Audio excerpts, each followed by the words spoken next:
Here's how to mod Payday 2 after the Diesel 3.0/64-bit update. This will take under 2 minutes. Let's go. First things first, you need the Visual C++ Redistributable 2017 edition.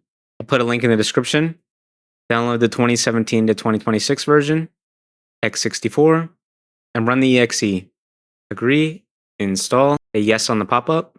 Once that's finished downloading, open up Steam, right-click Payday 2, Properties, Installed Files, hit Browse. If it says payday2.exe, this means you're on 64-bit. If it says Payday 2 Win32_release, that means you're on the legacy version. Just make sure you're on Payday 2 64-bit first. If it looks like this, you're good. Next, we'll need to get the SuperBLT 64-bit beta. I put the link in the description. Go to Downloads, and download the latest version.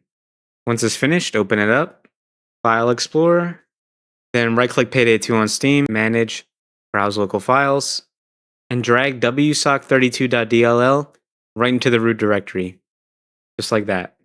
If you modded before and it broke since the update, make sure you delete any iphlpapi.dll and any mods you have in here first.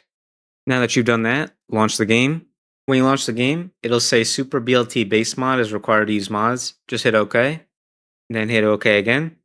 The last thing we need to install mods is the BeardLib. Put a link in the description. Download this one.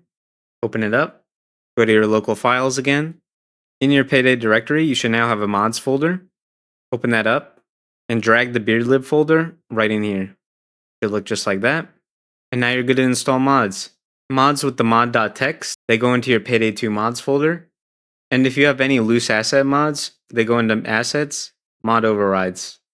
And that's how to mod Payday 2 since the update.